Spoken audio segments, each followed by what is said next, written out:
Good morning. One of the things that strikes me in the general culture, and it's been brought into even church culture, is how little we use our homes for other people. We rarely, if ever, invite Christians over for Sunday meals after church. We don't call for a group of saints to join us for cards and pie on a Saturday evening. When a traveling missionary comes to town, we usually don't think to host them in our homes, but to put them in a hotel. And I'll say, I'm a part of this. I share in this. And I have, introspection is needed, because if I'm asked to speak in another town or, in another state, very often they will assume that I want a hotel room or a Airbnb or just a place of privacy, and I prefer it. I prefer it, and if there's a visiting speaker coming, it's my assumption that he would prefer to be in a hotel, and so let's put him up in a hotel. I just assume that he would prefer the thing that I would prefer, so I accept that this lack of the use of the home for service to others is a problem that I'm a part of. I believe I'm a part of this problem, but there's something deeper wrong with this preference. And as I see it, there's a couple things wrong. One of them is just a thing that's just wrong. It has nothing to do with me or you. It just has to do with the way that the world is. And one of them is wrong, and it's wrong in my heart, and it's wrong in my idea of things, and that needs to be changed for the other wrong to be righted. And we'll look at those in a moment. But this general lack of hospitality is something that is seen everywhere. If you're on a subway in New York City, or Dawn and I, when we were traveling to Africa, we stopped for the day in London, and we got on the subway, and we rode it all over London, and you're sitting on the subway, and there's people all around you. They're sitting, and they're right next to you, and nobody's talking. Everybody is looking down, and everybody is closed in on his phone. If you walk by somebody on a sidewalk, there's a certain point where when that gap begins to be closed, phone out, look down, and keep on moving. And that's the same thing in a grocery store line. It's the same thing at the barber shop when you're waiting for a haircut. You sit there surrounded by people, surrounded by neighbors, and you're on your phone, and they're on their phone, and there's just a closed nature that is there. New neighborhoods are built standard with privacy fences. If somebody knocks on my door, it feels like a threat. I think, why are you knocking on my door? Does anybody feel that? Someone knocks on your door, and I immediately don't want to answer the door. I think, why are you here? Why are you at my house? It feels like a threat, unless it's the Amazon delivery guy. He's perfectly welcome, because he'll just knock once, set the package, and go, and I don't have to deal with him. But there's something there, and as I said, there's a couple of things wrong, and the first one is it's just wrong in this sense, in that the world now, because I don't think it's always been this way. I don't think that our grandparents were this way.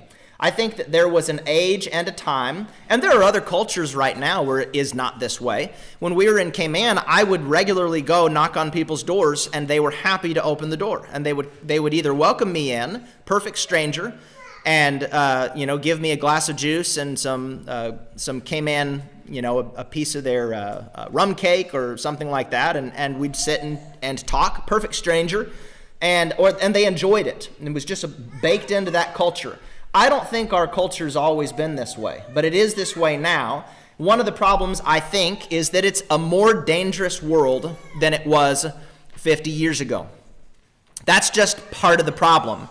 And, when I was a boy, to me, I just can't believe this, that, I lived in a town of about 25,000 people, and I, by 12 years old, was riding my bicycle 10 miles to the other side of town. Maybe it wasn't quite 10 miles, probably about 6 or 7 miles to the other side of town.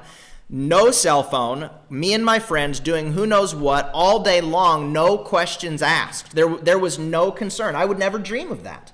When our kids are 12, they're not riding all over town. I'm not going to give them the freedom to do that. It's a more dangerous world than it once was. And so in that sense, we lock our doors, and there's a sense of wisdom there, right? In a more dangerous world, it's not wise to leave your door unlocked. In a more dangerous world, it's not wise to be unguarded and to just let, your kids go all over the place. In the ancient cities, all through the Bible, in the cities, they posted watchmen at the corners of the city. And there were guards at the gate, and there were walls built around it. And this was there for protection. So there's a wisdom that goes into that. And so I don't want to totally write off the inhospitality as a problem of the heart, because a part of it is just the problem of the world we live in. But we cannot be so quick to assume that that's the only problem, because there's a general inhospitality that exists even between brothers and sisters who know one another, trust one another, and have no threat of perceived danger there. So the second problem, which is the one that we need to hit the hardest on, is simply idolatry. It is simply a loss of the great art of hospitality. Hospitality now isn't a thing that just exists among people. It's an industry. And you go to the hospitality industry to be, the manager of a hotel or a resort, where you learn how to make people feel comfortable for a brief period of time. It used to be different. It wasn't an industry. It wasn't a business. It wasn't something that was done to make money. In fact, it was the opposite. You didn't make any money. It was a giving of something. It was a giving away of something. And but I think the central issue is idolatry. We worship our homes. We worship clean floors. We worship glass doors and furniture that is free from children's smudge prints. We worship little trinkets on shelves that we've gotten in our travels, and we worship them by ensuring that no 2-year-old would ever walk past them to maybe knock them onto the ground to be shattered into pieces. We worship me time. We worship our own comfort. And when I say we, I just mean our culture broadly. And not, of course, I hope that you and certainly I am looking inward and seeing how am I participating in this, because I am to a degree. But I just mean this is an issue very broadly, and it needs to be brought to light, because when you wander about this land, there's a coldness. There's a kind of frost. There is a distance between man and man, and there's a barrier. There are walls, and that the warmth that ought to exist from neighbor to neighbor is not where it needs to be. And so I wonder, how do we conquer it? Right? We don't just harp on issues hopelessly, like this is a big issue, and then put down the hammer and yell at people. No, we bring them to light, and we understand that we serve a king, and there is a reigning king who is directing us and giving us wisdom, and he is calling these things to the fore, and he's bringing them to our attention to right them so that we can right the bigger problems. I think the bigger societal issues will be righted when the hard issues are righted between brothers. And then that sets aglow, it sets ablaze all the world around us. And it's in that order. We can't just look around and say the world's dark, the world's bad, close in. No, the world's dark, the world's bad. How can we right it? What can we do to make it bright? What can we do to make it light? And, the short answer is we need to be a lot more like Jesus. That's the short answer. his life, this short life, did wonders. I've read this quote before, but the unbelieving Irish historian W.E.H. Lecky said the character of Jesus has not only been the highest pattern of virtue, but the longest incentive in its practice, and has exerted so deep an influence that it may be truly said that the simple record of 3 short years of active life has done more to regenerate and to soften mankind than all the disquisitions of philosophers and all the exhortations of moralists. The simple record of the life of Jesus that shared in the needs of others and exercised daily true hospitality has done more to soften mankind and to regenerate the hearts of men than all the good ideas that all the best philosophers have ever had. A simple record of 3 years of life, it did something. It actually did something. And I think that sometimes we look at the work of Jesus that he did in the world and we think of it sentimentally. We think, well, that's a good idea. Jesus, we think of it in fluffy terms, like all Jesus was doing was these sentimental, fluffy, nice things. You should go be nice. No, Jesus, in doing these things, was waging war against darkness. He wasn't a pacifist. Jesus was fighting a war. And by these very things, Jesus was slaying the biggest dragons. The biggest dragons, human beings think the biggest dragon is the enemy next door. The biggest dragon is Assyria or Babylon or North Korea or China or Russia or Syria or that's the big. No, that's not the biggest dragon. Jesus, those are small dragons. Those are real small dragons. The big dragons are the ones that allow us to slumber comfortably through life and be damned at the end of life. Those are the ones Jesus was fighting against. And the coldness and the inhospitality that exist, that's one of those slumbering dragons that Jesus just came to utterly slay. In 1 John 3:8, you think about, why did Jesus come to the world? Was it just to be nice? No, the reason the Son of Man appeared, listen to this, the reason the Son of Man appeared was to destroy the works of the devil. Why did he come? To destroy the works of the devil. That's why Jesus came. So you look at this beautiful life of Jesus, of sharing in the needs of the world and exercising hospitality. What was he doing in that? He was destroying the works of the devil. Why was he doing it? Because he loves us, because the works of the devil hold us captive and they will bring us to utter destruction. But Jesus was doing what he was doing to destroy those things. He was waging a war. There's a bigger war. And I've been saying this, and I really hope that this is impressed upon you, that Romans 12, 9-21 is a section about spiritual warfare. You won't find that on the heading, but that's what the heart of this passage is. I've been meditating over this passage now for 2 months. And that's what this passage, if you haven't written in the margin of your Bible, this is the weapons of Christian warfare, then do that. You can do it in pencil so that you can erase it sometime later when somebody says that's not what it's about. But that is, I really believe, what it's about. And I'll tell you again why. Because in Romans 12:9, Paul says, hate what is evil, abhor what is evil, and cling to what is good. So your grip is holding tightly to good and you hate evil, right? That's verse 9.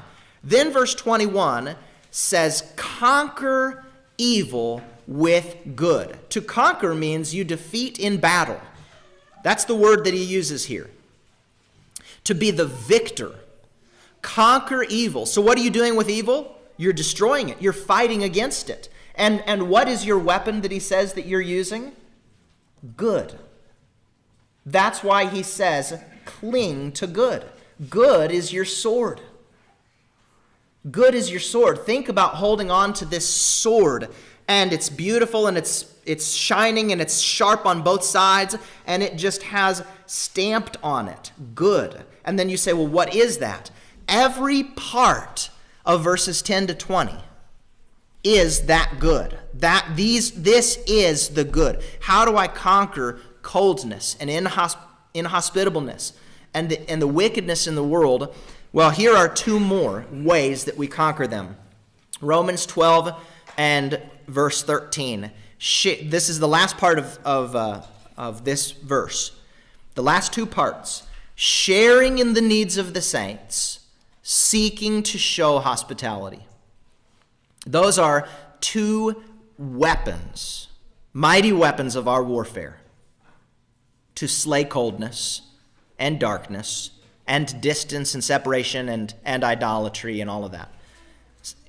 Sharing in the needs of the saints, seeking to show hospitality. So I have 3 points, and I decided, so I got the bulletin info to Kelly Friday, or maybe it was early Saturday, and then I think she printed, and then I totally rewrote my sermon Saturday afternoon after the bulletin was printed. I don't know how well this lines up with those questions. Same theology, but I've rearranged the sermon almost completely. I didn't like how it flowed. I didn't like what, so I redid it. So if your bulletin, if you're saying, Daniel, this has nothing to do with the bulletin, I'm sorry. It may not line up, but you can still fill in those questions because the theology is going to be the same. But I do have three points.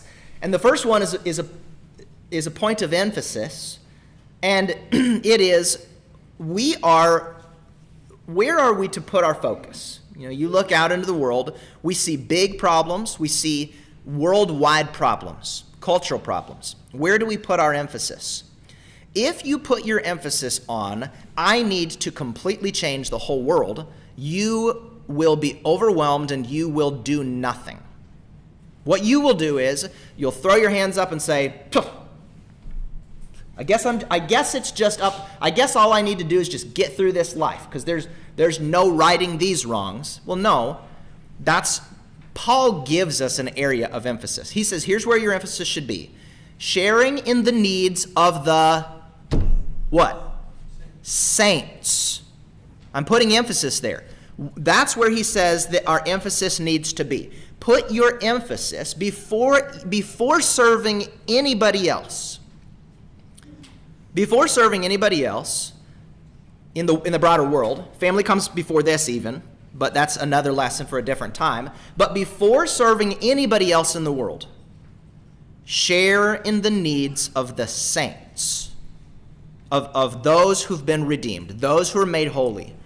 Why is that my point of emphasis? 2 reasons. Number 1 is because of what Paul said in verse 5 of Romans 12. All this is connected. I know I go small bits by small bits by small bits, but this is the same section. And in verse 5, Paul says, we are members one of another. Members in the sense of body parts. And we say church members like you're a member of a group. But when the Bible says members, it means body parts. It means there's an Achilles right here. There's, a beating heart right here. There's a lung right here. There's skin over here. There's eyes over here. There's a mouth over here. There's ears. That's what the Bible, when it says members, that's what it means. It's not a member of a club. It's a member of a body. And I know and I understand. See, think about this. We are members one of another. Why am I putting my emphasis on the needs of the saints? We are members one of another. There's a very real sense in which we are connected to one another because Jesus is our head and we are his body. And by virtue of that, we are getting our lifeblood from one another. Have you ever thought about, in this world, salvation is pietistic. It is me, myself, and my Bible. It's me and God in the mountains. It's me and my personal religion. It's me and my personal relationship with God. And yet, salvation doesn't come that way. See, my elbow has no power if it's not connected to the rest of the body. it won't be saved. If I leave my finger back on the battlefield, the rest of my body may come through, but the finger's gone. The finger's lost. Our salvation is not individual, it's corporate. Jesus did not marry individual members. He married the whole body, and we find our power there. We are connected that way. And I'm reminded often of the fact that my salvation is being sustained by the support and the encouragement and the lifeblood that flows through the body. There'd be no... And so if I know that my salvation is hinging on the blessings and the support that I'm receiving from the body, then I can't have the mindset that sees a part of the body in need and thinks I don't care about it. If I stub my big toe, my right hand doesn't say, whew, thank goodness it wasn't me. You think about this. You couldn't, if your big toe was bleeding, could your body go to sleep? Could the rest of you go to sleep? No.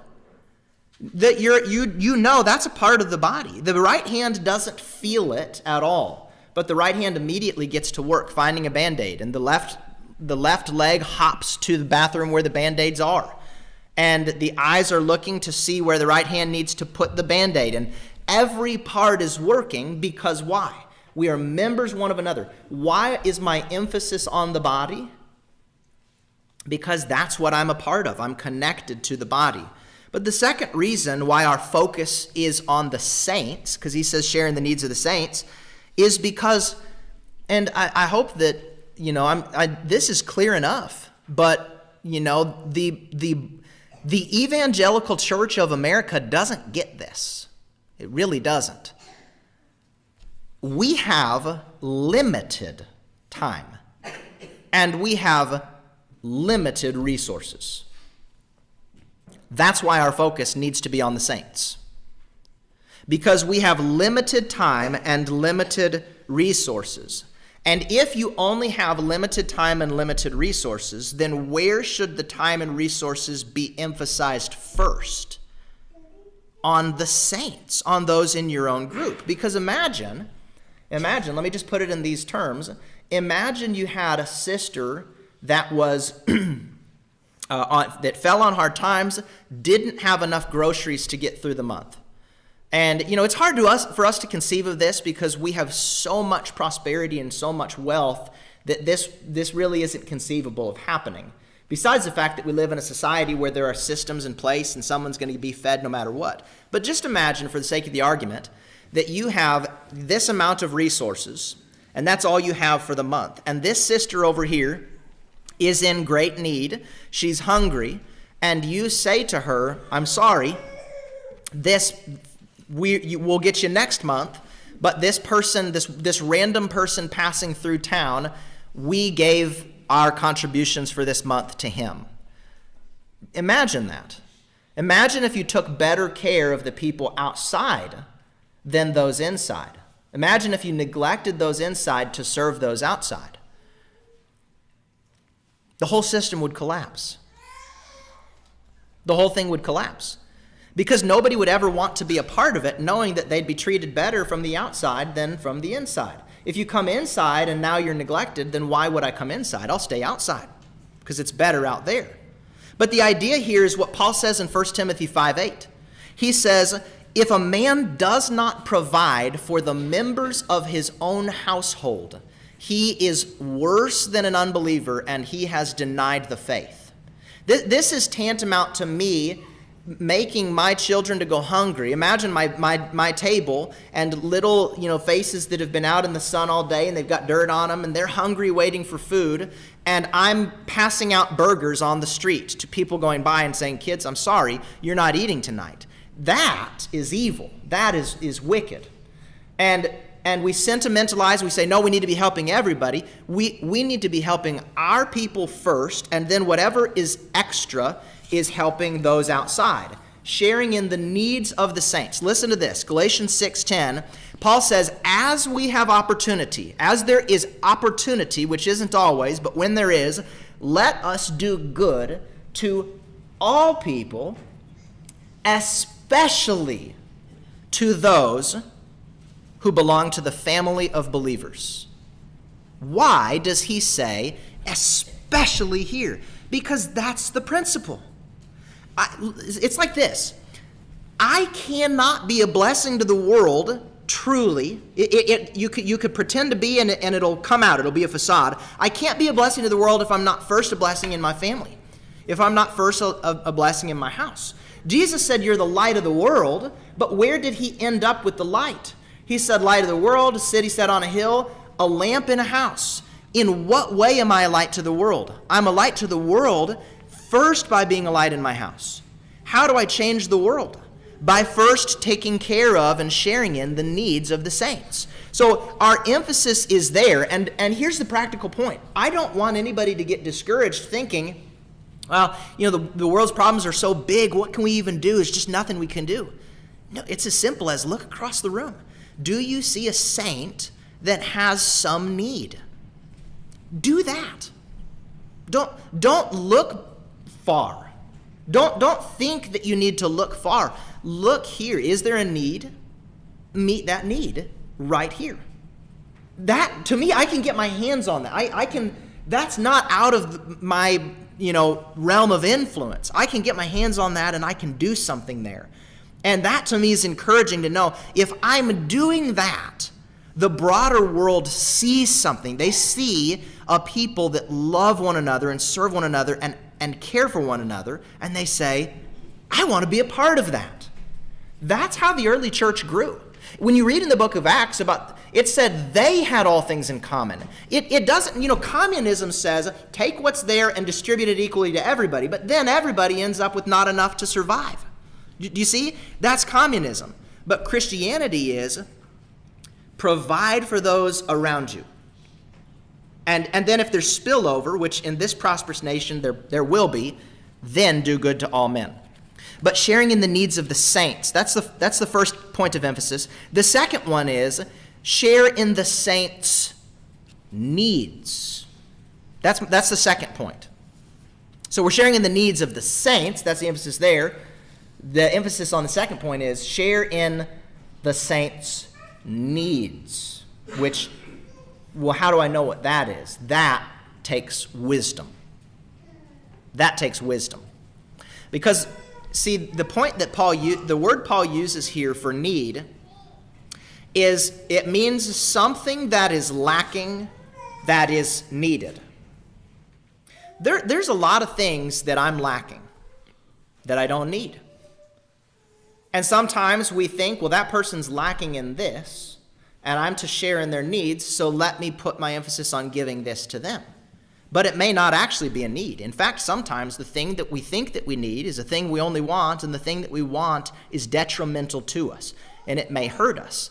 Sometimes we even take needs that really are needs, but they're needs that only come after other needs that are met, and we jump ahead to these needs, so there's no ground beneath them. And what I mean is, when you get the cart before the horse, or when you take care of immediate needs without taking care of deeper needs, it's a Band-Aid. And what does that do? It doesn't solve the wound underneath. So there is wisdom. And I want you to hear this word from Paul. This is 2 Thessalonians 3 and verse 10. And just get your hands around this. Get your head around this.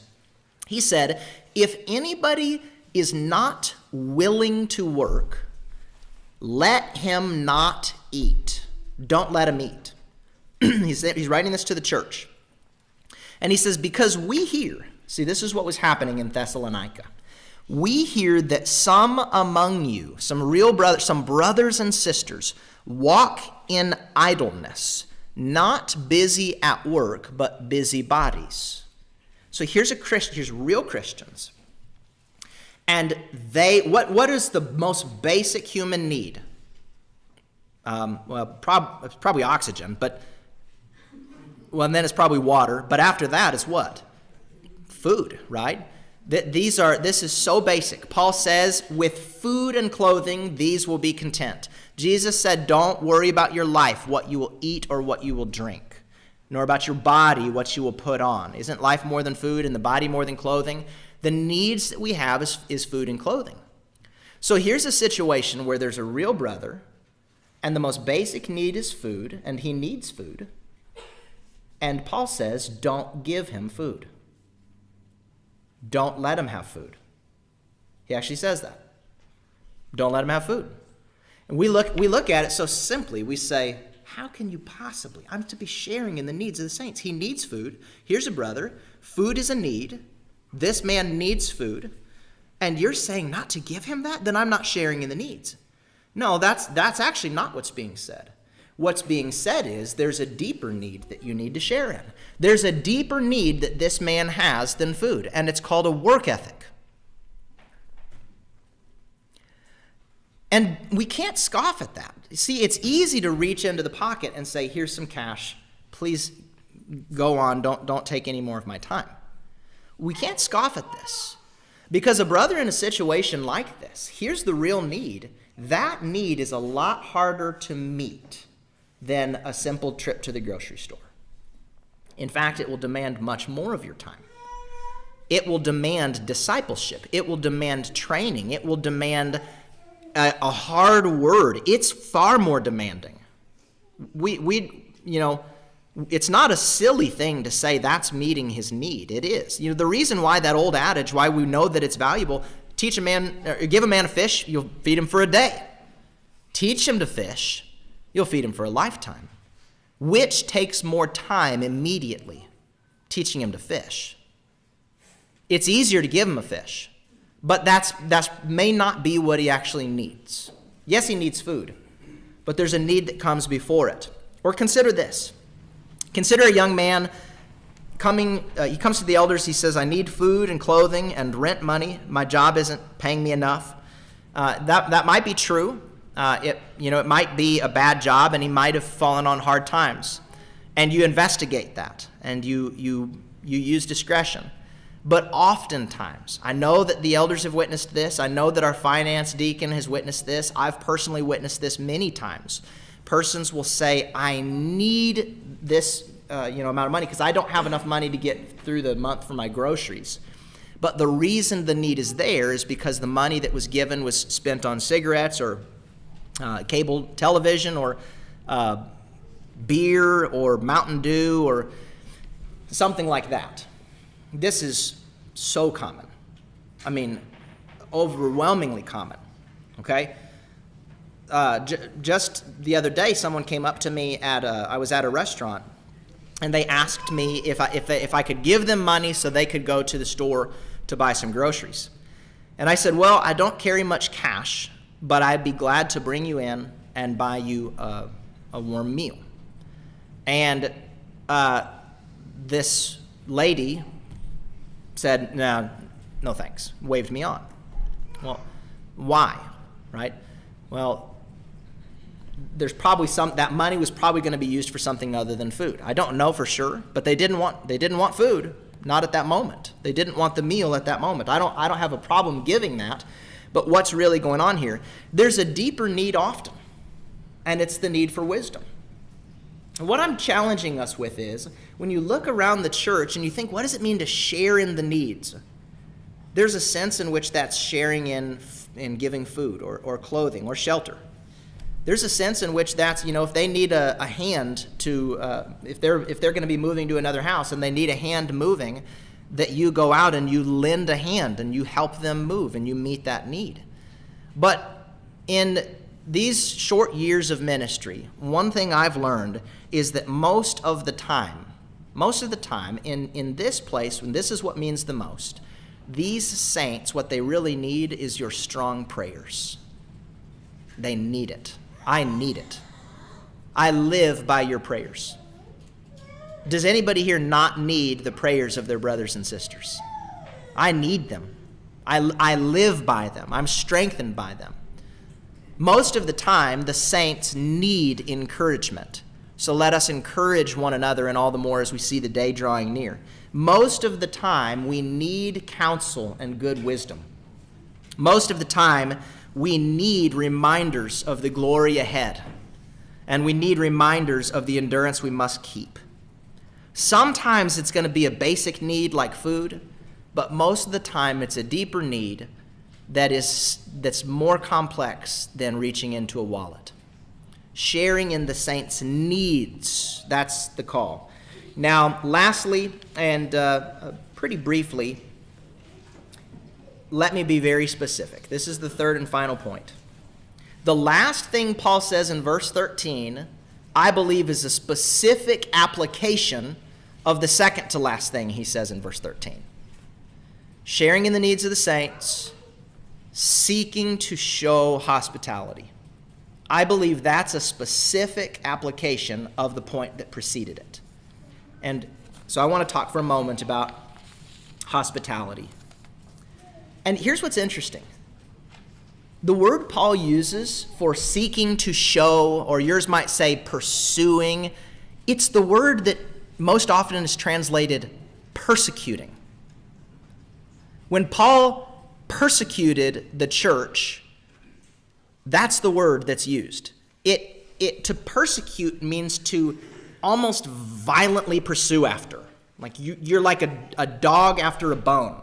You're like a hound dog that's wanting to tree a mountain lion. You get on the trail and just boom, I'm after it. I'm going after it.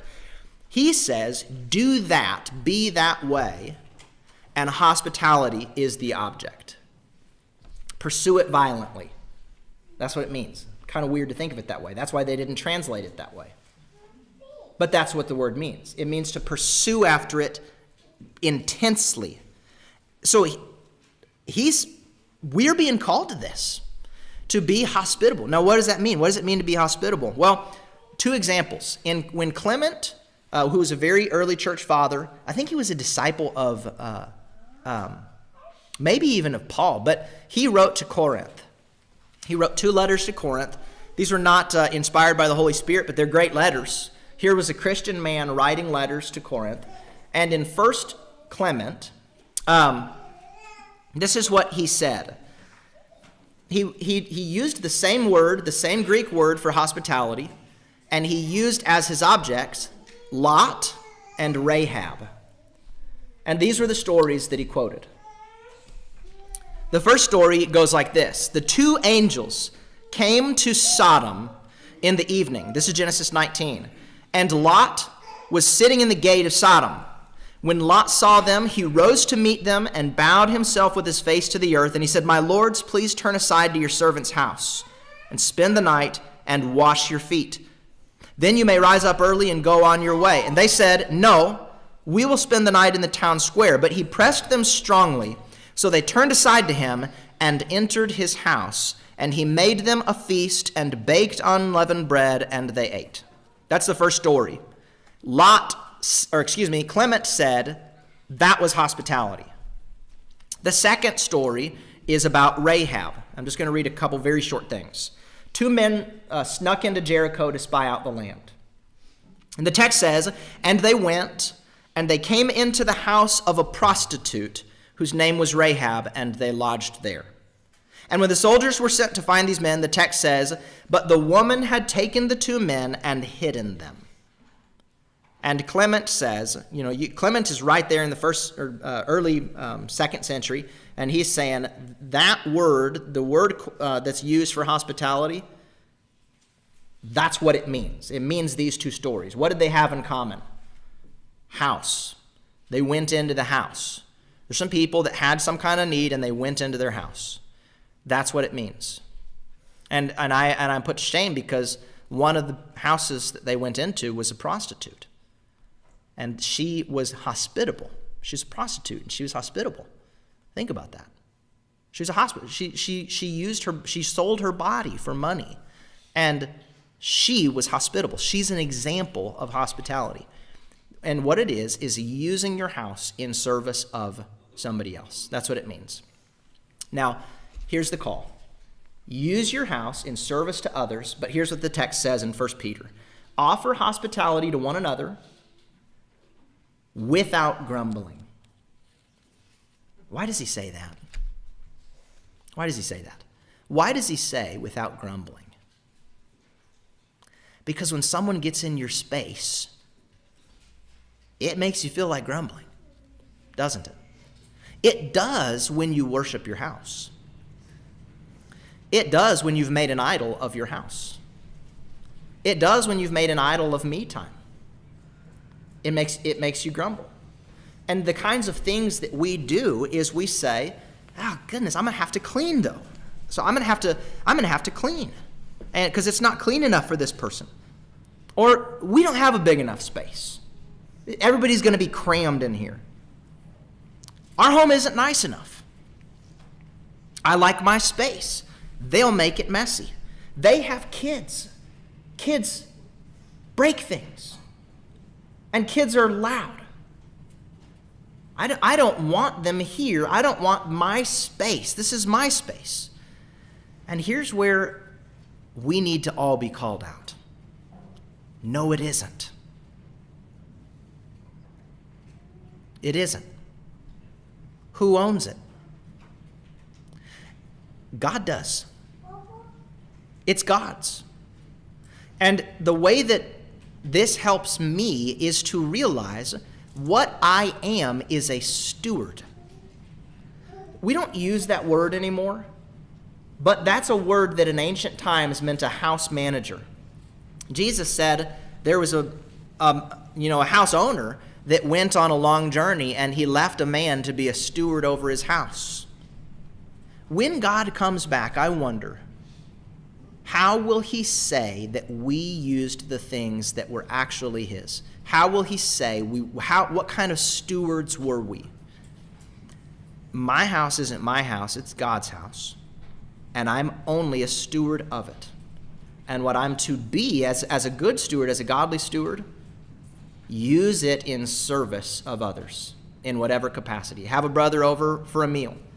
Call some people over for a fellowship time. Use it for a devotional. Use it for a Bible study. You know, if a visiting preacher's coming to town, use it in that sense. Use it for, say, come stay with me. We want to entertain you. We're gonna give you a more comfortable place. We promise we're gonna make it better than a hotel. You know, I know you like hotels, but we're gonna make this better than a hotel. We assure you of that. Use your homes, share in the needs of the saints, and let's conquer the coldness of the world by these things. Let's stand and sing.